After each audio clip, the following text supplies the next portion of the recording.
Bonsoir et bienvenue dans les débats de la présidentielle, un débat de fond autour d'un grand thème de société. Et ce soir, nous nous interrogeons sur les agences de notation, sur le pouvoir de ces agences, un pouvoir utile ou bien un pouvoir démesuré. Alors en pleine crise grecque, crise économique, crise politique, aujourd'hui avec l'annonce puis le retrait de ce projet de référendum, les agences de notation détiennent le pouvoir de contrôler la finance mondiale. 3 agences privées qui détiennent 90% du marché. Sont-elles transparentes? Elles se sont beaucoup trompées. Alors pourquoi continuer à leur faire confiance? Et puis, peut-on imaginer demain une agence publique européenne? Voilà beaucoup de questions. Et pour y répondre, 2 invités. Jérôme Chartier, bonsoir. Vous êtes député, vice-président de la Commission des finances et secrétaire national de l'UMP. Face à vous, Stéphane Le Foll, député européen socialiste, et vous êtes l'un des très proches de François Hollande. Et puis, pour vous interroger, Luc Bronner du Monde, que je salue. Bonsoir. Et Gilles Leclerc de Public Sénat. Bonsoir Gilles. Bonsoir Mathieu. Au cœur de ce débat, donc la crise, nous nous interrogerons dans une deuxième partie de cette émission sur la situation en Grèce, mais donc tout d'abord les agences de notation. Leur première mission, c'était de noter les entreprises. Elles notent dorénavant les États et tout simplement, Jérôme Chartier, est-ce que cela c'est bien normal ? Mais c'est normal dès lors que les États se refinancent sur les marchés, et c'est ce qui se passe depuis plus de 20 ans maintenant, de façon très majoritaire.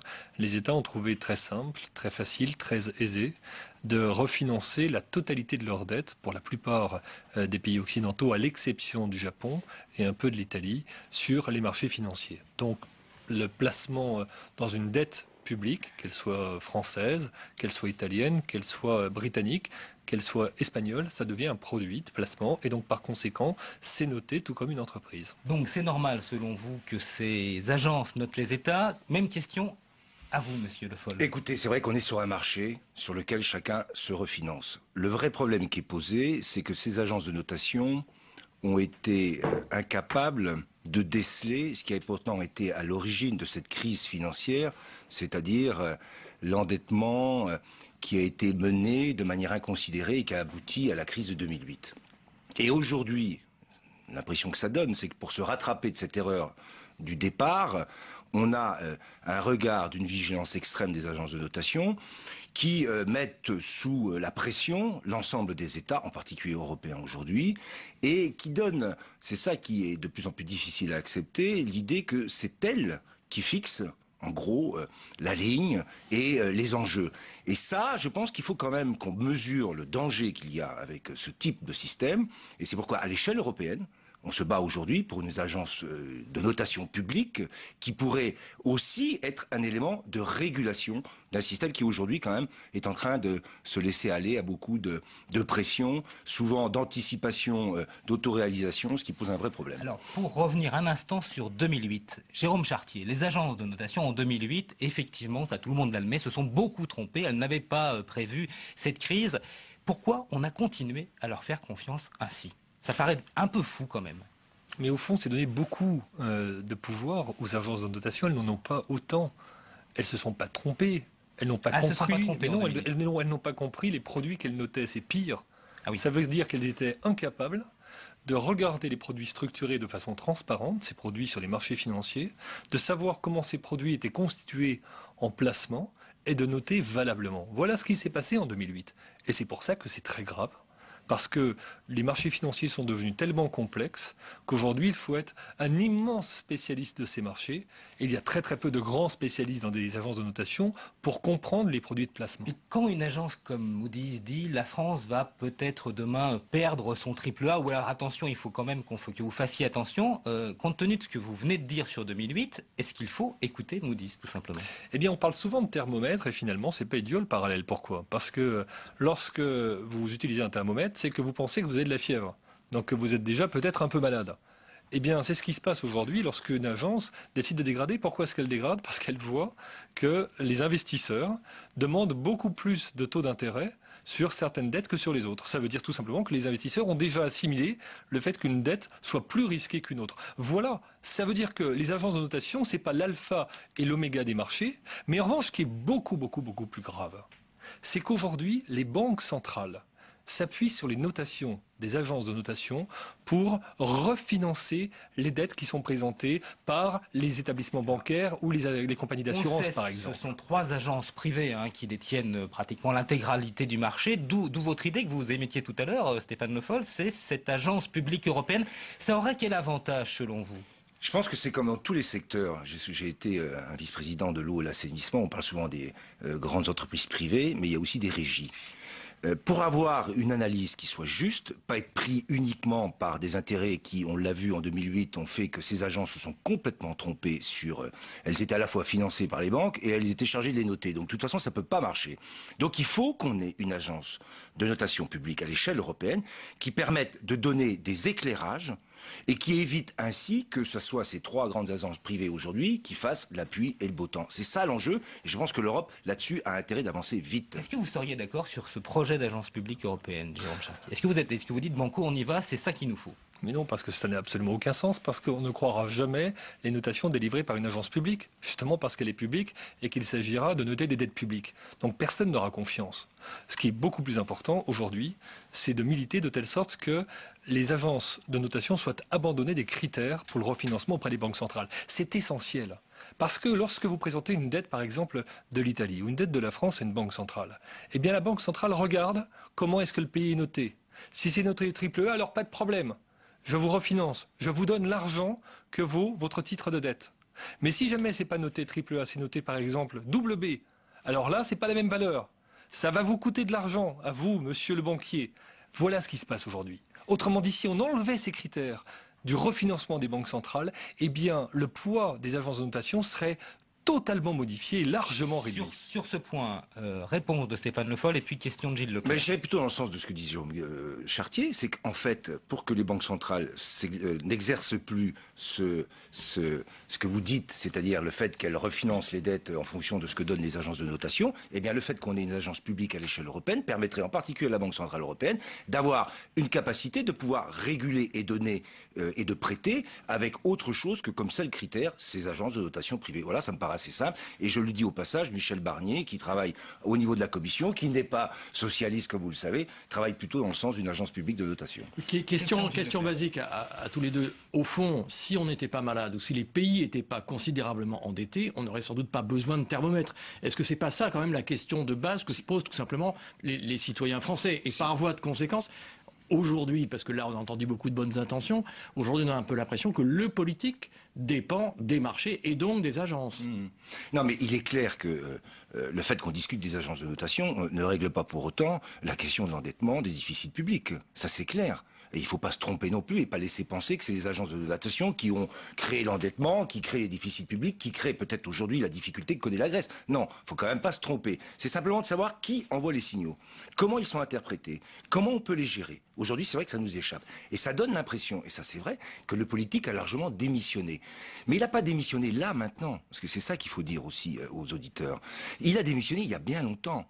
On a laissé penser que le marché financier, et ça, il y a eu une politique libérale qui a quand même dérégulé beaucoup trop, on a laissé penser que les marchés financiers avaient raison. Et que, de toute façon, eux étaient capables d'anticiper, d'assurer la spéculation, de permettre le financement de l'économie. Et c'est là que l'erreur a été faite. Maintenant, on a les conséquences de cette erreur. Mais il faut revenir au tout début. Alors, est-ce qu'on a été trop libéral, Jérôme Chartier ? Est-ce qu'on a laissé faire les marchés financiers ? On entend dans l'intervention de Stéphane Foll une critique. Parce que le signal, on l'envoie aux spéculateurs aussi. Quand les agences de notation donnent une note. Stéphane Le Foll a raison, il faut tout dire et tout reconnaître. C'est vrai qu'on a beaucoup trop confié la dette au marché financier. Le dernier grand emprunt qui a été lancé en France auprès du public, c'est M. Balladur qui l'a lancé. Mais alors, est-ce que maintenant, en disant on laisse faire les agences de notation privées, ce qui peut entraîner une forme de spéculation, est-ce que quelque part, Jérôme Chartier, on n'est pas aussi dans la même mécanique là ? Mais non, parce qu'aujourd'hui, ce n'est pas les agences de notation qui font la valeur du titre de dette. En réalité, c'est 3 à 4 investisseurs mondiaux qui sont des spécialistes des dettes publiques qui font les tendances des marchés.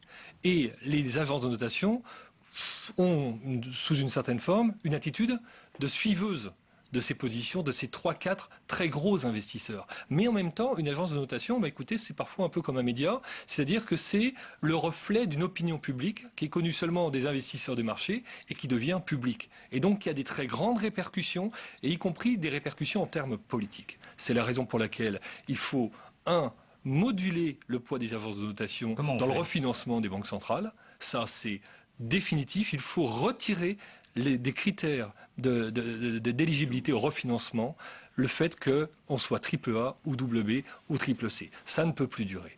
Deuxième élément, c'est la transparence de la notation. Lorsque j'étais rapporteur de la loi régulation bancaire et financière vous avez en France, demandé qu'effectivement il y ait des efforts de transparence. Une transparence, une responsabilité des agences de notation sur la notation qu'elles délivrent. Ça a été un débat homérique. Alors, quand vous dites responsabilité, qu'on comprenne bien, et on va s'adresser aussi à Stéphane Le Foll, ça veut dire qu'il faudrait peut-être aller jusqu'à ce que disent les agences de notation puissent entraîner de leur part, si elles se sont trompées, des dommages et intérêts. Ça paraît énorme, c'est ça que vous voulez? Ça pourrait finalement se terminer au tribunal, effectivement. Et qu'est-ce qui se passe aujourd'hui dans le règlement européen? Se terminer au tribunal, comment? Très simplement parce qu'une note est contestée par la personne qui a été notée, et donc cette contestation peut finir au tribunal. Il n'y a pas de raison qui s'opposerait à une contestation du pays noté, par exemple, devant le tribunal, avec des répercussions que vous imaginez. C'est la raison pour laquelle aujourd'hui les agences de notation sont extrêmement prudentes, parce qu'elles ne veulent pas courir le risque qu'on puisse mettre leur notation en défaut, ce qui serait pour elles beaucoup plus que préjudiciable, ce qui pourrait signifier leur fin. Alors, question à l'un et à l'autre, est-ce que vous seriez favorable à l'UMP, au Parti Socialiste, à ce que effectivement les agences de notation soient responsabilisées et qu'il y ait un projet de loi qui prévoit que si elles commettent une faute, elles iront au tribunal? Réponse de Stéphane Le Foll. Tout ce qui va dans le sens d'une sanction pour des agences de notation qui pèsent lourd aujourd'hui peut être considéré comme un point sur lequel on pourrait être d'accord. Ceci étant dit, ça ne réglera pas le problème qui nous est posé aujourd'hui. Je redis qu'on a besoin d'envoyer des signaux qui ne soient pas uniquement émis par ces agences privées. Elles existent très bien. Et si on est capable de créer justement des signaux qui viennent d'ailleurs, on finira peut-être par diminuer le poids qu'elles ont. C'est en tout cas ce que je souhaite. Ça vaut d'ailleurs pour tous les signaux qui sont envoyés sur les questions de la bourse.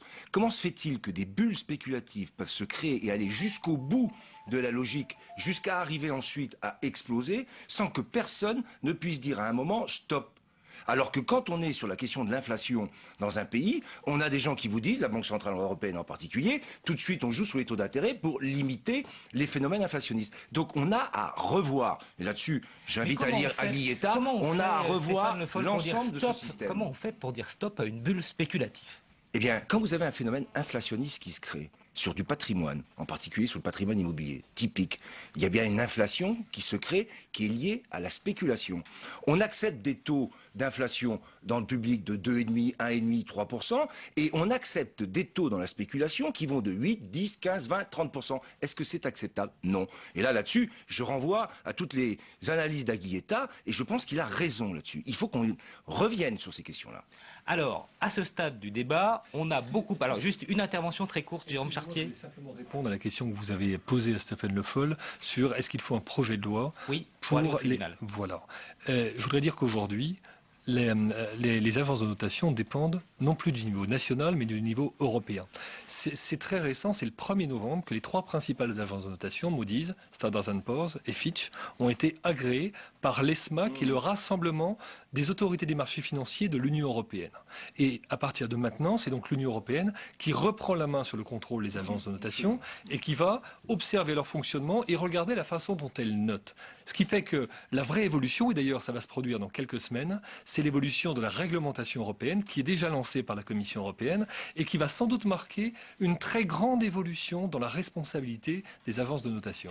Alors, effectivement, à ce stade du débat, on a beaucoup parlé du pouvoir des agences de notation. On peut aussi s'interroger sur le pouvoir des peuples. Il y a eu cette annonce du référendum, puis son retrait d'ailleurs en Grèce.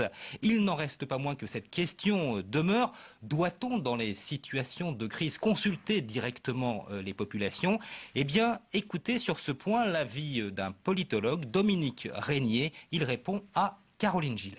C'est typiquement la rhétorique populiste qui consiste à dire que la démocratie parlementaire n'est pas la vraie démocratie, que la démocratie représentative n'est pas la vraie démocratie, que la vraie démocratie, c'est celle qui place un peuple derrière un chef. Ça, c'est typiquement sans médiation, ou bien qui donne à un peuple le pouvoir de décider directement, sans aucune médiation, sans qu'il y ait des représentants élus. Les représentants, c'est le Parlement. Hein. Et donc, on a l'air de laisser penser que la démocratie représentative et parlementaire ne vaut pas, et vaut moins que le référendum, alors que ce sont des outils complémentaires qui ne doivent surtout pas s'exclure mutuellement. Il faut en faire des référendums, ça dépend du moment et ça dépend de la forme. Il faut le faire avant d'entrer dans l'Europe, il faut le faire pour sortir de l'Europe. Mais si chaque pays fait un référendum national qui fait que tous les autres sont suspendus à sa décision, ça devient impossible. Donc le référendum qu'on peut faire en Europe, c'est un référendum européen, où on demande à tous les Européens, 500 millions, de dire si oui ou non ils veulent ceci ou cela, ou bien si une nation veut s'exprimer et choisir librement ce qui est son droit absolu, son destin, elle doit le faire pour dire « je m'en vais » ou bien « j'entre, si vous m'acceptez ». Mais à part ces trois modalités, un référendum pour rentrer, un référendum pour sortir, donc deux nationaux, ou bien un référendum européen pour décider, à part ça, c'est une espèce de tyrannie de l'un, de caprice, même qui met en péril l'ensemble de la construction. Dominique Régnier, on l'a entendu, peu favorable à ce type de référendum. Il n'empêche, la question peut se poser, et peut-être même en France, et question de Luc Bronner du Monde. Avec 1600 milliards d'euros d'endettement en France, la situation budgétaire est effectivement très difficile. La France n'est certes pas la Grèce, mais comme disait Churchill, il y aura sans doute du sang, des larmes et de la sueur. Est-ce que sur un débat aussi sensible politiquement, vous êtes favorable, Jérôme Chartier, au recours à un référendum dans un futur proche pour essayer d'évaluer l'acceptation par la population des mesures d'austérité? Mais est-ce qu'on a véritablement le choix? La vraie question, c'est celle-ci qu'on doit poser. Or, si on considère qu'on n'a pas le choix, à quoi bon faire un référendum pour de toute façon choisir entre doit-on faire des économies ou doit-on faire des économies? Il n'y a pas de choix, il n'y a pas de solution. Le référendum est inutile pour vous dans le contexte actuel? C'est surtout un référendum de responsabilité. Le référendum de responsabilité, c'est les politiques qui l'assument tous les jours. C'est de prendre les responsabilités lorsque les circonstances l'exigent aujourd'hui. Oui, c'est vrai, les circonstances exigent une réduction de la voilure, une réduction de la dépense, une réduction du déficit. C'est ce qui va être mis en œuvre dans quelques jours pour un second volet, parce que c'est nécessaire du fait de la réduction de la croissance pour 2012. Ça, c'est la responsabilité du gouvernement de rester dans les purs budgétaires qui fait qu'en 2012, le déficit passera de 5,7 à 4,5% du PIB, quel que soit le niveau de la croissance. Jérôme Chartier, vous dites on n'a pas le choix. Il n'empêche que vous pouvez demander aux gens justement s'ils ont le choix ou pas. Et là, c'est vous, en tant que politique, qui décidez. Vous prenez cette responsabilité et vous dites c'est à nous, politiques, d'assumer ce type de responsabilité. Alors parfait, il y a un peu de politique fiction. On décide d'avoir le choix, ça veut dire on reste au même niveau de dépenses et donc par conséquent, on la finance par le déficit. On l'assume. C'est 10-15 milliards de déficit supplémentaire. Ça signifie quoi? Ça signifie mécaniquement que la France se voit dégradée sur les marchés. On ne perd pas forcément notre triple A. Simplement, on payera notre dette plus cher. Plus cher, ça peut être, mettons, 1% de taux d'intérêt. L'an dernier, on a emprunté 220 milliards d'euros sur les marchés. 1% de taux d'intérêt, vous l'avez calculé, c'est 2,2 milliards d'euros. Ça veut dire que simplement parce qu'on décidera de faire plutôt confiance au déficit qu'à une bonne et saine gestion, eh bien, ça pèsera sur nos enfants et nos petits-enfants 2,2 milliards d'euros de plus. Stéphane Le Foll, référendum sur les mesures d'austérité, vous êtes plutôt favorable? Vous pensez que c'est une idée aberrante dans le fonctionnement économique et démocratique actuel? Luc Bronner du Monde. Oui, la démocratie, le référendum sont utiles. Dominique Régnier le disait. Il y a des moments où il y a des grands choix qui engagent pour le long terme et il faut pouvoir consulter le peuple à ce moment-là. C'est le cas aujourd'hui. On est dans une situation extrêmement grave d'un point de vue économique. Sauf que vous n'êtes pas sans savoir que l'année prochaine, il y a une grande élection. Il y a une présidentielle suivie de législatives. Donc il y a une échéance démocratique majeure dans laquelle va s'exprimer l'ensemble des choix qui vont être offerts aux Français pour les 5 ans qui vont venir ensuite, dans le cadre de la crise. Donc on est quand même dans un moment en France aujourd'hui, où ce choix démocratique pourra être fait l'année prochaine. Et donc, éventuellement, à un moment qu'on consulte le peuple pour des choix qui concerneront peut-être des engagements stratégiques à l'échelle européenne, parce que ça reviendra peut-être, qu'il y ait à ce moment-là un choix de consulter le peuple, mais l'année prochaine, on a une présidentielle, on a donc un grand débat démocratique qui va s'ouvrir. Vous nous dites... peut-être dans l'absolu, pourquoi pas un référendum. Mais bien sûr, ça a déjà existé. Mais pas maintenant, c'est ce que vous nous dites. Je ne vois pas comment vous pourriez expliquer ce soir à nos auditeurs qu'on va s'engager dans un référendum alors qu'il y a une élection présidentielle l'année prochaine, quand même. Luc Bronner. Stéphane Le Foll, entre les agences de notation d'un côté, les marchés financiers de l'autre, entre le FMI dont on voit qu'il va mettre sous tutelle au moins partiellement l'Italie, le rôle de la Banque Centrale Européenne de notre côté, que reste-t-il pour les parlementaires et plus brutalement pour vous qui êtes parlementaire européen, à quoi servez-vous aujourd'hui?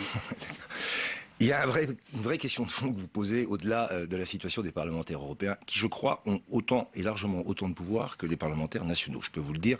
Parce que sur un certain nombre de lois, au Parlement européen, il y a quand même des choses qui comptent et qui pèsent. Mais ceci étant dit, moi, ce que je constate, c'est vrai que là, il y a une démission du politique dans le sens où, à l'échelle de l'Europe aujourd'hui, il n'y a pas de lieu de débat politique. Et la tentation facile qui s'installe, c'est de renvoyer à des choix majeurs ou des sanctions ou par acte juridique, des choix qui devraient d'abord être politiques. Je m'explique. Si on considère que le déficit public, si on considère que l'endettement, c'est un problème et qu'on doit pouvoir le gérer ensemble, on a deux options. Celle qu'a choisie l'Allemagne. En gros, c'est une règle d'or partout. Si elle n'est pas appliquée, sanction par la Commission européenne. Ou il y a la deuxième voie, qui est celle que nous défendons, qui est celle de dire, mais ces questions politiques, elles doivent se traiter dans des lieux politiques, d'où le gouvernement économique, pour pouvoir discuter, harmoniser, coordonner des politiques économiques à l'échelle européenne. Donc ces deux voies-là, elles sont ouvertes aujourd'hui, elles sont posées sur la table, et on a vu qu'elles n'avaient obtenu... Les Allemands choisissent la deuxième voie, c'est un traité qu'on change et on applique des sanctions. La France a proposer le gouvernement économique, c'est un échec. Il faut revenir sur cette question. On a besoin d'une gestion politique de l'Europe. Gestion politique de l'Europe, Jérôme Chartier, j'imagine que vous allez nous dire oui ou oui peut-être. Mais je vais vous dire oui, surtout elle existe déjà. Qu'est-ce qui s'est passé le 21 juillet dernier? Le 21 juillet dernier, la zone euro a mis en place une organisation pour gouverner économiquement la zone, avec ces éléments de convergence budgétaire, et avec le Fonds européen de stabilité financière, qui est le protecteur des dettes émises par les pays de la zone euro. C'est considérable ce qui a été fait. Parfois, on n'en prend pas forcément la mesure, mais à force de revenir sur le sujet, on verra que les éléments de la gouvernance économique européenne pour la zone euro ont été posés le 21 juillet dernier. Et ce qui s'est passé la semaine dernière lors du Conseil européen, c'est l'augmentation, l'accroissement des décisions du 21 juillet qui ont été prises par Nicolas Sarkozy et Angela Merkel. Il faut dire les choses. Alors, ils sont à l'origine.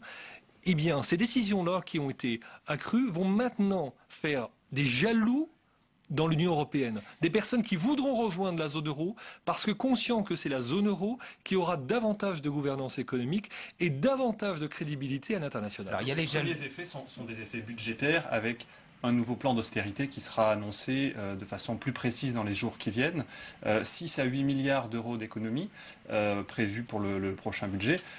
Question qui n'a pas été posée jusqu'à présent. Est-ce que vous pensez que, comme en Grèce il y a quelques mois, il faut imaginer une baisse des traitements des fonctionnaires en France? Je crois que là n'est pas la question parce qu'on n'est pas obligé de... Vous de la Grèce il y a quelques mois, quelques années. Bon, écoutez, il y a quelques années, mais alors il y a quelques dizaines d'années, on va dire, parce que ça fait quand même longtemps que la Grèce se trouve dans une situation qui est périlleuse. Bon, je souhaite pour la France et les Français qu'on n'en soit jamais là, et on n'en sera jamais là si on continue sur cette voie budgétaire qu'on s'est tracée avec cet objectif de réduction du déficit incontestablement. On trouve les 6 à 8 milliards, effectivement, qui nous manquent. Je pense que les réponses vont vous être apportées extrêmement pas rapidement par les autorités les plus impliquées. Lundi, est-ce que vous, par exemple, à titre personnel, est-ce qu'à titre personnel, vous seriez favorable à une augmentation de la TVA, pas pour tout le monde, mais dans certains secteurs, on a parlé de la restauration, du bâtiment. Vous, qu'est-ce que vous nous répondez? Vous dites OK? Ne cachons pas que ce sont des pistes sur lesquelles on travaille aujourd'hui. C'est très difficile pour moi de vous dire ce qui doit être fait, puisque dans quelques heures, quelques jours tout au plus, les décisions vont être prises. On y a beaucoup travaillé, les uns et les autres. C'est aussi à ça que servent les parlementaires.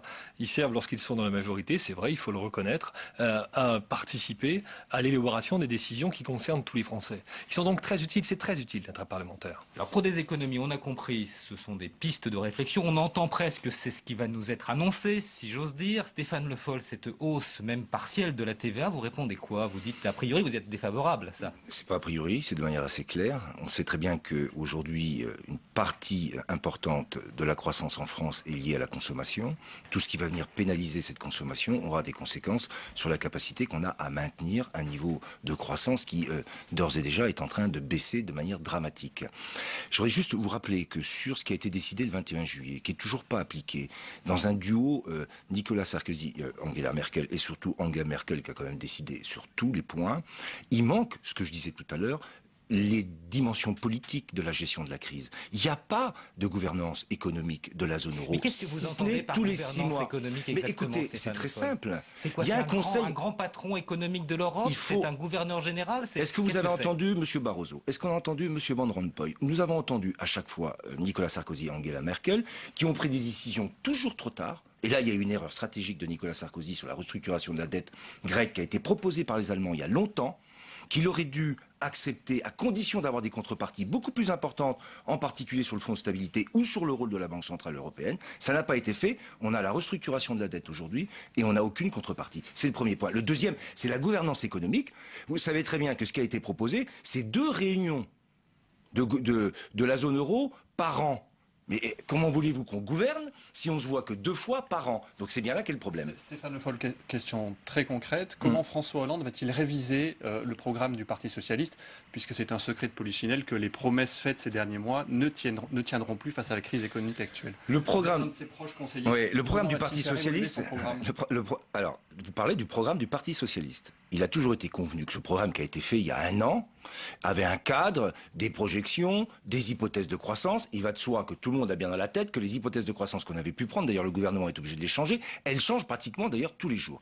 Mais le cadre, il est là. Il y a tout un tas de propositions dans le projet du Parti Socialiste. Il y a des pistes sur tous les sujets de la santé, de l'éducation, de la sécurité. C'est toujours... Le nombre de fonctionnaires, par exemple. Ah mais ça c'est autre chose. Vous parlez ensuite... C'est un élément important du programme du Parti Socialiste. Du Parti Socialiste et de François Hollande, c'est ça dont vous parlez, c'est-à-dire les 68 postes dans l'éducation nationale. Ça, ce sont des propositions qui ont été faites par François Hollande durant la primaire pour préciser que l'enjeu de la jeunesse et de l'éducation, pour lui, était une priorité et que s'il devait y avoir un effort qui devait être fait dans le prochain mandat, ça serait dans ce domaine-là, d'où les propositions qu'il a faites. Stéphane Le Foll, Jérôme Chartier, il nous reste 8-10 minutes de débat et c'est maintenant l'heure, même si on les a déjà d'ailleurs commencé, des questions d'actualité. Et la première question d'actualité vous est posée par Gilles Leclerc de Public Sénat. Ça fera d'ailleurs tout à fait la transition. On a un peu l'impression aujourd'hui, en tout cas ce soir, que le problème grec, il est presque derrière, je dis ça un petit peu cyniquement entre guillemets, et que tous les regards se tournent vers l'Italie.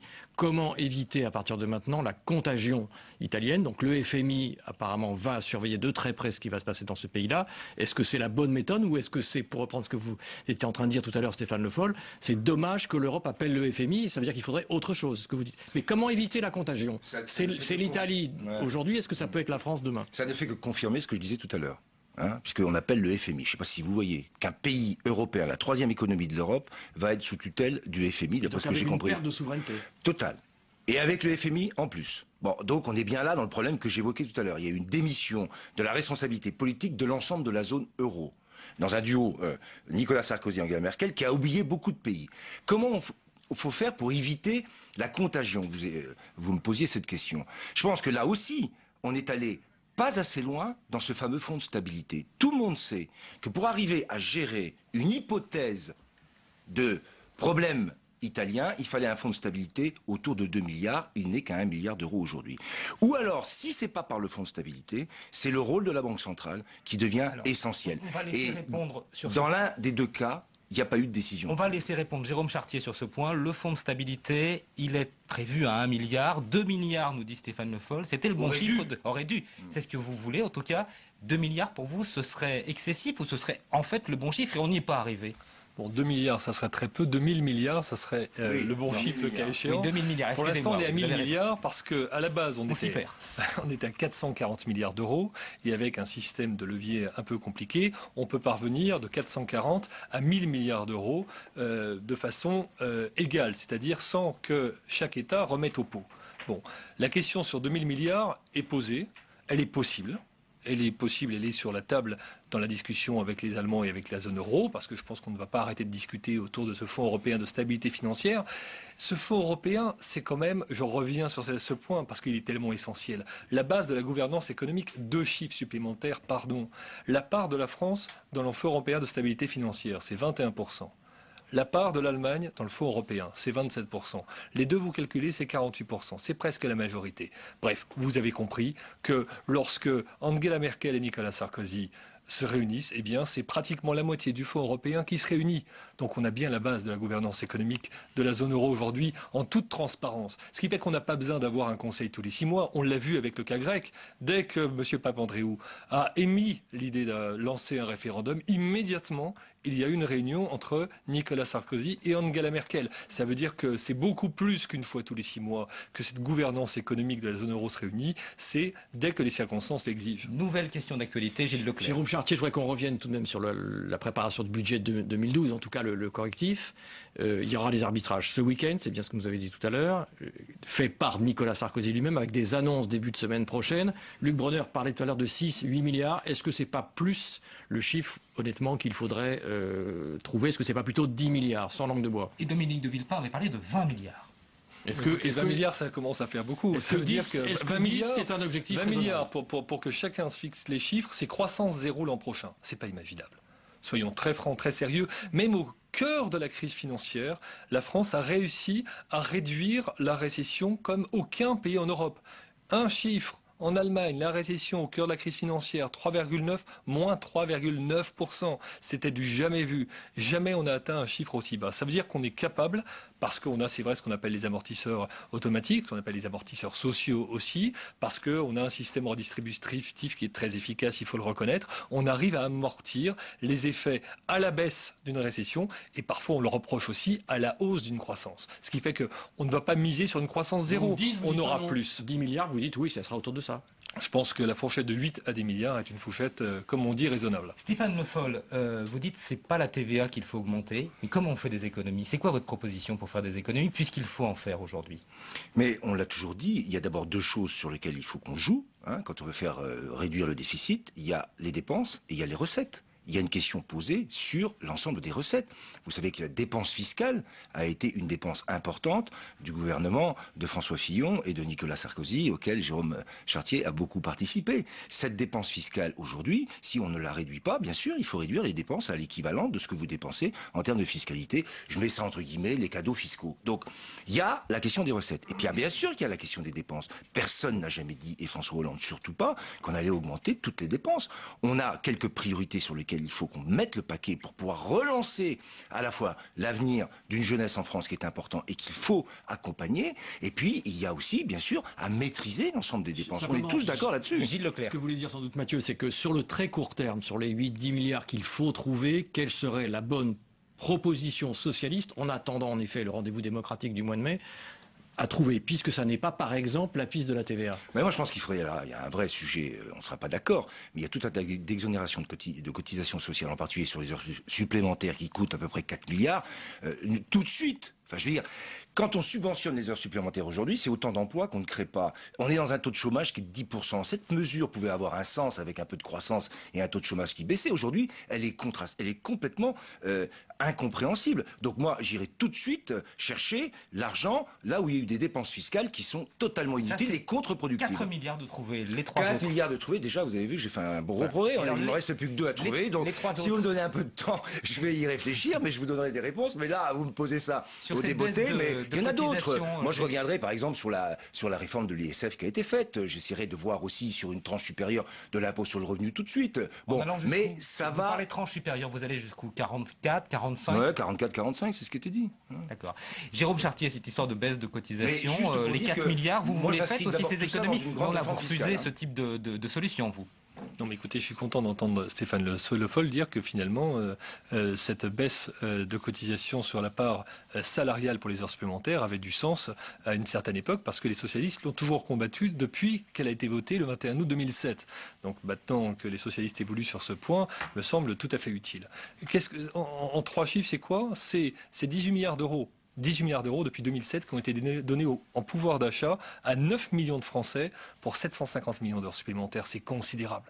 Alors si les socialistes veulent revenir sur ces 18 milliards d'euros de pouvoir d'achat donnés aux Français, qu'ils le fassent, mais c'est leur responsabilité. Juste un mot, cette conférence de presse, en tout cas cette rencontre avec des journalistes qui est prévue avec Nicolas Sarkozy et Barack Obama, c'est une bonne idée. C'est pas de la communication, ça, Jérôme Chartier. François Bayrou disait il y a un instant une opération de communication insupportable. Vous pourriez dire ça, Stéphane Le Foll ? En tout cas, une opération de communication, certainement, totalement, pleinement, histoire de mettre en scène Nicolas Sarkozy et Barack Obama. Vraiment.